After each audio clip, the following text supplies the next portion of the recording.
Film dibuka dengan memperlihatkan seorang wanita tunarunggu yang ditahan dan langsung dicap sebagai maling. Masalahnya polisi kesulitan berkomunikasi dengannya sehingga mereka panggil translator bernama Mumu. Begitu masuk, Mumu sadar wanita itu terlihat tertekan, lantas ia minta polisi melepaskan borgolnya terlebih dahulu, barulah setelah itu wanita tersebut mau bekerja sama. Dari penjelasannya terungkap wanita itu tidak mencuri, ia hanya mengambil haknya, gaji yang sudah lama tidak pernah dibayarkan.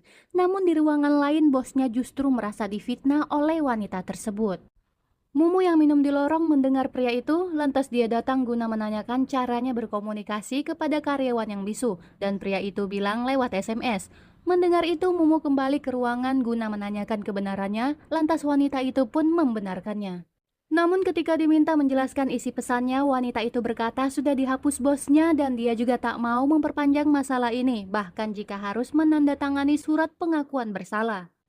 Melihat keadaan itu, Mumu menahan keputusannya karena ia tahu wanita itu tidak bersalah dan diancam lewat SMS. Lantas ia mau membantu menyiapkan segalanya termasuk pendamping hukum. Mendengarnya, wanita itu tersentuh, padahal dia orang asing, tapi Mumu peduli sampai sejauh ini. Ternyata alasannya sederhana, pengalaman hidup bersama ayahnya yang membuat Mumu tidak sanggup melihat ketidakadilan. Flashback 20 tahun lalu di mana Mumu masih berusia 7 tahun. Kerasnya kehidupan membuatnya membantu ayah mencari pekerjaan. Karena ayahnya bisu, otomatis Mumu kecil berperan sebagai translator bagi ayahnya kemanapun mereka pergi. Pekerjaan apapun mereka ambil, yang penting ada uang untuk makan. Meski ayahnya tak bisa menyekolahkannya, Mumu tetap tumbuh sebagai anak cerdas.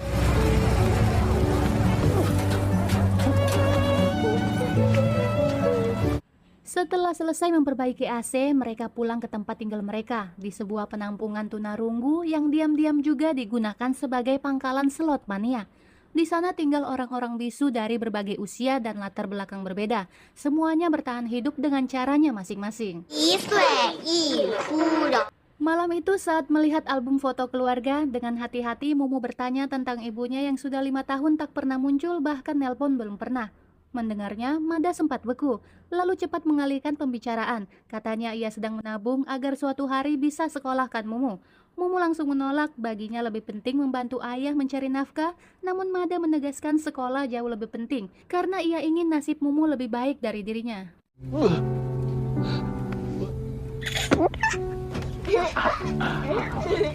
Di esok hari ketika sedang sarapan semangka, tiba-tiba ada yang mengetuk pintu. Ternyata yang datang ibunya Mumu bernama Markona. Lantas Markona minta waktu untuk berbicara dengan Mada di kafe. Terungkaplah ternyata ia dan Mada sudah lama bercerai. Adapun kedatangan Markona ternyata bukan untuk menjenguk, melainkan untuk mengambil Mumu. Bahkan dengan nada tinggi ia berkata sanggup membeli Mumu jika itu yang Mada butuhkan. 我能给木木更好，我想让他过得更好，我想让他有好。 Tanpa pikir panjang, Mada langsung menolak. Baginya ini bukan soal uang, lagi pula selama ini dialah yang membesarkan Mumu sendirian. Ditambah lagi Markonah juga sudah menikah dan punya anak lain, sehingga Mada takut kalau nantinya Mumu tidak terurus.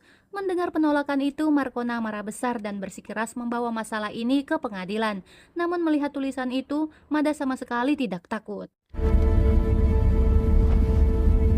Setiba di rumah, Mada yang tahu keadaannya yang serba sulit mencoba mendiskusikan masalah itu kepada teman-teman. Untungnya ada Ujang siap menolong Mada dengan cara memperkenalkan dengan seorang pengacara. Lantas Ujang mengajak Mada bertemu dengan leadernya bernama Rose, yang mana Rosela yang punya akses ke pengacara tersebut. Bisa kita lihat aura anunya begitu kuat. Mendengar permintaan mereka, lantas Rose pun mau membantu, tapi entah kenapa Rose menyuruh Mada yang menyetir dan mengebut di jalanan.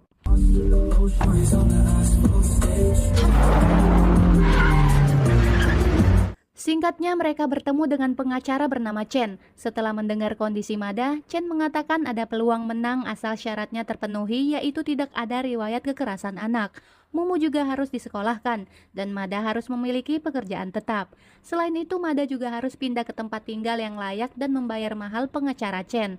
Mulai detik ini juga, Mada langsung bertekad bersiap memenuhi semua persyaratannya. Ia pun memberanikan diri menghubungi teman-temannya untuk menanyakan peluang kerja. Di lain waktu, Mada minta bantuan Rose lagi. Di kali ini berpura-pura menjadi istrinya supaya proses pendaftaran sekolah anaknya berjalan lancar.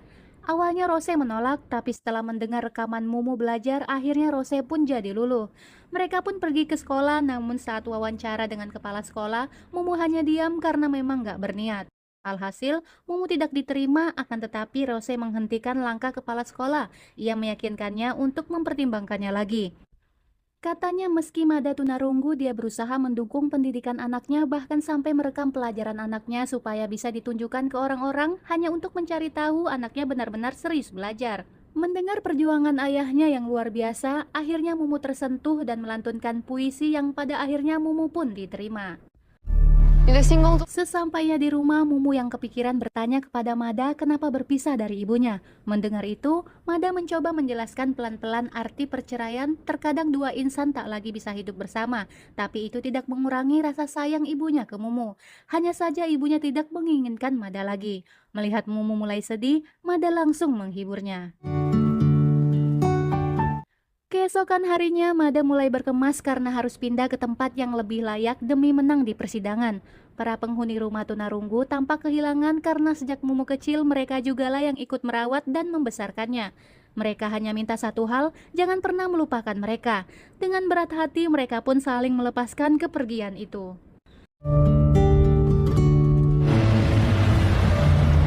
Singkatnya mereka pun sampai di asrama hotel tapi rasa gudang, karena ternyata selain bisa tinggal di situ, Mada juga diterima bekerja di hotel. Tapi setidaknya tempat itu layak daripada sebelumnya tempat sarang selot. Lantas mereka pun mulai bersih-bersih. Keesokan harinya, Mada pun mengantarkan Mumu yang masih mengantuk ke sekolah. Tapi siapa sangka, di hari pertama sekolah ternyata ibunya Mumu juga datang memberikan hadiah untuk mencari perhatian. Saat dipeluk ibunya, sontak Mumu menahan nafas gak kuat cium aroma ketek.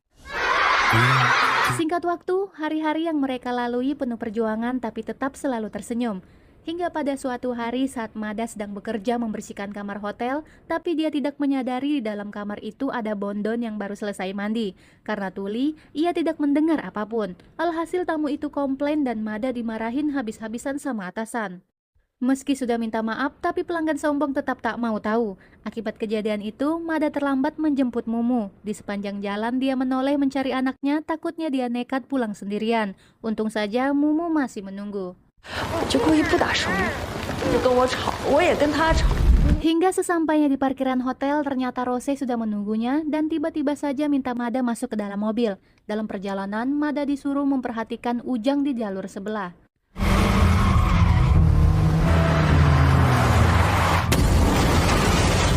Melihat kecelakaan itu, sontak Mada minta Rose berhenti. Tapi dari kejadian itu, terungkaplah ternyata Ujang dan Rose bekerja sama dalam sebuah sindikat penipuan asuransi.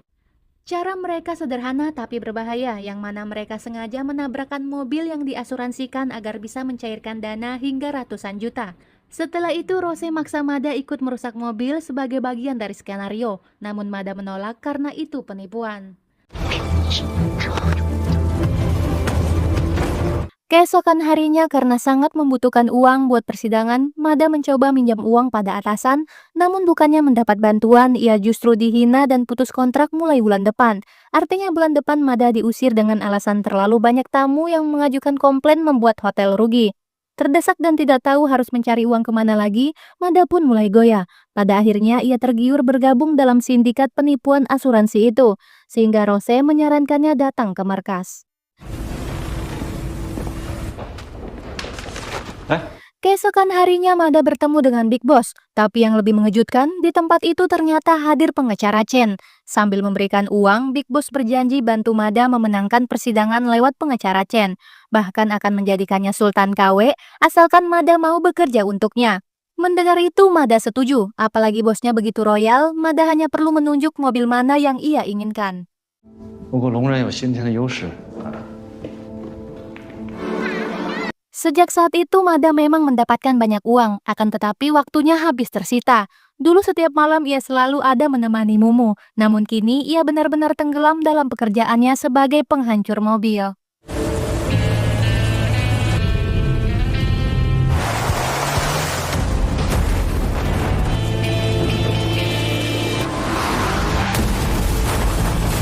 Semua kegilaan itu ia jalani demi anaknya meski setiap aksinya membuatnya babak belur. Lama-kelamaan Mumu mulai penasaran dengan luka yang didapatkan ayahnya.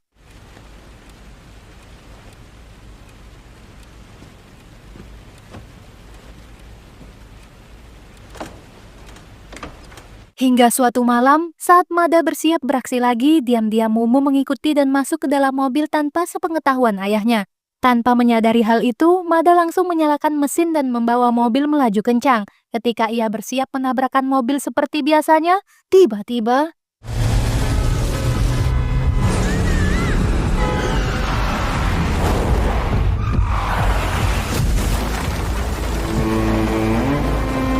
semua terjadi begitu cepat. Beruntung Mada masih selamat. Ia yang panik langsung berlari sambil menggendong Mumu yang pingsan. Akankah anaknya bisa selamat?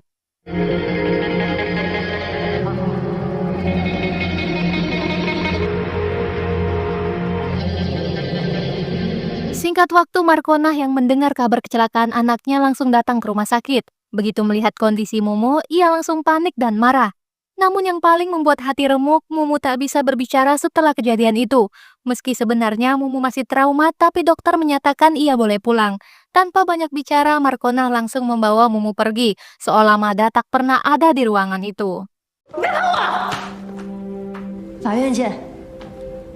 Beberapa hari kemudian sidang tertutup dimulai. Terlihat Mada duduk di ruangan dikelilingi pengacara yang terus menekan dirinya. Dari awal jalannya persidangan sudah terlihat Mada kalah telak, terutama setelah kecelakaan yang menimpa Mumu. Namun Mada memohon satu hal kepada hakim, di mana ia hanya ingin bertemu Mumu sekali lagi, lantas ia pun diizinkan. 话了，木木现在 Di ruangan itu, Mumu akhirnya diminta untuk memilih ikut ibu atau ayahnya. Dan saat Mumu perlahan menuju ke arah ibunya, hati Mada langsung hancur. Anak yang selama ini ia perjuangkan justru memilih ibunya. Bahkan di saat itu, Mada tak kuat menatap wajah kecil Mumu. Rasanya seolah langit mau runtuh di depannya. Tapi ya sudahlah, semua ini terjadi karena kecerobohan Mada sendiri. Keputusan yang ia ambil justru menghancurkan hidupnya. Meski begitu cintanya pada Mumu tidak pernah berubah, setiap hari diam-diam Mada selalu memantau anaknya dan hanya bisa melihat dari jauh tanpa bisa mendekat.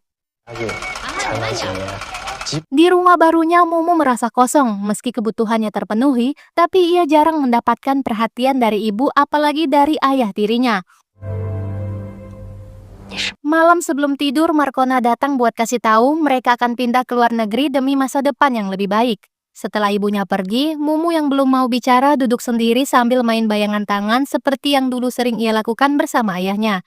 Perlahan ia mengenang masa-masa indah saat hidup bersama Mada. Meskipun dalam kemiskinan, cinta dan perhatian ayahnya sudah cukup untuk membuat hidupnya terasa lengkap. 就是今天中午的班机。 Hari keberangkatan pun tiba. Dengan berat hati, Mumu harus pergi bersama keluarga barunya. Saat melewati boarding pass, ia tiba-tiba mendengar suara mainan paus miliknya. Ternyata yang meniupnya adalah Mada, yang sedari tadi memanggil Mumu meski tak bisa bersuara. Melihat ayahnya, tiba-tiba Mumu mau bicara. Dia berharap Mada tidak marah karena keinginannya untuk tetap bersama ayahnya seperti janjinya yang dulu. Meski berat hati, Mada melarangnya demi kebaikan Mumu sendiri. Mendengar itu, Mumu mengajak ayahnya untuk bertemu sebentar di pintu boarding. Ia ingin memeluk Mada untuk terakhir kalinya sebelum mereka berpisah. Lantas Mada pun setuju dan mereka berjalan menuju ke pintu. Namun tiba-tiba polisi datang dan langsung meringkus Mada. Melihat itu, Mumu berusaha menolong, akan tetapi takdir berkata lain. Mereka pun dipaksa berpisah.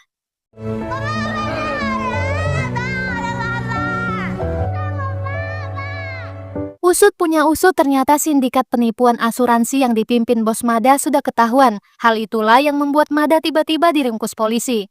Mumu yang melihat berita itu di televisi kemudian bercerita kepada ibunya. Ia menjelaskan alasan memilih ikut ibunya karena tidak mau ayahnya melakukan pekerjaan kotor yang akhirnya membuatnya sengsara. Lebih menyakitkan lagi, Mumu berharap ia tak pernah dilahirkan. Tanpa dirinya, pasti ayahnya tidak akan mengalami hidup seburuk itu. Momen itu begitu menyayat hati, sampai penonton menangis. Singkat waktu, hari persidangan tiba. Mada bersama teman-temannya dibawa ke pengadilan yang dihadiri Mumu, Markona, dan teman-teman tunarunggunya. Di tengah sidang, secara mengejutkan Mada mengaku bahwa semua kejahatan atas perbuatannya sendiri tidak ada hubungannya dengan bos maupun teman-teman selnya. Hal itu membuat banyak orang marah karena sulit dipercaya seorang Mada bisa bertindak sendirian. Namun pengakuan itu tetap dicatat dan Mada dijatuhi hukuman berat, terlebih setelah kesaksian teman-temannya yang justru semakin memberatkannya. Meski begitu, Mada menerima keputusan hakim tanpa sedikit pun protes. 父亲，他的听力障碍丝毫不由公诉人就起诉书抗拒抓捕，人身危险性较大还。出示的这份证据有附近有时还会跟踪他。 Melihat itu, Mumu tidak terima. Ia berusaha membela ayahnya, berteriak bahwa Mada adalah ayah terbaik sehingga menimbulkan kegaduhan di persidangan. Di tengah itu, Mumu minta tolong sama Rose yang tahu semuanya. Melihat jeritan Mumu dan cinta tulus yang begitu dalam untuk ayahnya, Rose akhirnya tersentuh. 那马达那些假的存款证明和车的，因为那些聋人听话又好，那都是我们骗他的，因为他只想保护他女儿。 Ia bersaksi mengakui semua kesalahan ada pada dirinya dan teman-temannya, sementara Mada hanyalah orang yang ia sewa. Rose menjelaskan pula sebelum menuju ke persidangan, Mada sempat diancam bosnya agar memberikan kesaksian palsu, jika tidak maka Mumu akan mati. Tidak hanya itu, Rose juga menunjukkan bukti ada 2 anak buah bosnya yang menyusup ke persidangan tepat di belakang Mumu. Mengetahui hal itu, polisi segera bertindak cepat dan menangkap mereka. Mada pun berterima kasih, sementara Rose berpesan bahwa Mumu kini sudah aman dan minta Mada jangan melakukan kebodohan lagi. 调查，没有自己做的事是犯罪吗？清楚。我做错了，我是聋人养的女儿，就是为了给木木最好的。 Sidang pun tetap dilanjutkan, dan karena Mada terlibat, ia dijatuhi hukuman penjara 6 tahun. Sebelum berpisah, Mada minta izin ke hakim buat memberi nasihat pada Mumu agar selalu menjadi dirinya sendiri dan tumbuh menjadi orang baik. Saat itulah Mada menyadari satu hal, mengapa Tuhan kasih dia tuli dan bisu, semua itu hanya cara agar lebih memahami cinta dan pengorbanan.